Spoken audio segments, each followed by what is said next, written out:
自聖保祿中學，呢個係我哋製作嘅智能家居。相信好多智能家居已經有現成嘅嘢，當然係我哋呢個智能家居裏面已經有啦。但係我哋主要想要集中喺4大功能裏面。第一個係智能抽濕機，第二個係智能雪櫃，第三個係智能燈飾，第四個係咩？等我一陣就會揭曉俾你睇啦。香港天氣潮濕，相信好多家庭都有用抽濕機。咁抽濕機抽翻嚟嘅水又會去咗邊度呢？倒咗佢。我哋就用咗抽濕機嘅水用嚟淋花，但係如果太多水，植物又會死咗。所以我哋有土壤濕度偵測儀，如果偵測到土壤濕度高嘅時候，就會將剩低嘅水倒去廁所嘅水位。一嚟可以減低植物過多水嘅機會，二嚟亦可以防止 U 型隔氣喉，會令細菌入屋。我哋嚟示範下啦，之後就係我嚟示範一下呢個智能抽濕機係點樣運作㗎啦。呢度咧係一個冇水嘅空花盆啦，而呢度咧係一個我哋模擬智能抽濕機。咁如果我哋將呢個開關打開咗之後咧，啲水咧就會運到去呢個花盆裏邊啦。咁多出嚟嘅水就唔會浪費啦。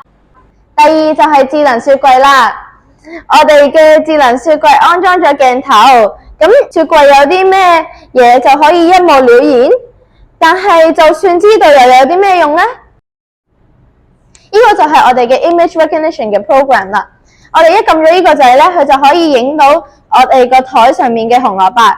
但係由於我哋呢個紅蘿蔔咧係唔係真嘅，咁所以我哋遲啲就會用真嘅食物咧去示範一下啦。我哋而家會用一個蘿蔔同埋一個蘋果嚟做示範。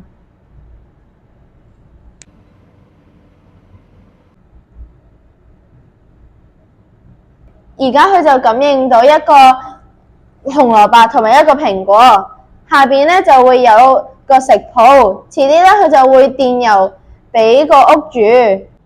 咁如果忙碌嘅家庭想要揾工人姐姐去幫佢哋煮嘢食嘅話，就可以每日留意佢嘅電郵，就好似喺餐廳度嗌嘢食咁。另外，我哋仲有智能燈飾，而佢嘅主要功能咧就係可以提醒人們去做佢哋需要做嘅嘢啦。例如可以提醒老人家去食藥啦，或者提醒我哋出門口。但係現今咧就已經有好多唔同嘅提醒工具，咁我哋呢個智能燈飾又有咩唔同呢？其實我哋將呢個提醒嘅功能咧加入呢個智能燈飾嘅設計裏邊，係為咗可以讓人們咧係更加清晰咁樣去留意到佢哋將要做嘅嘢。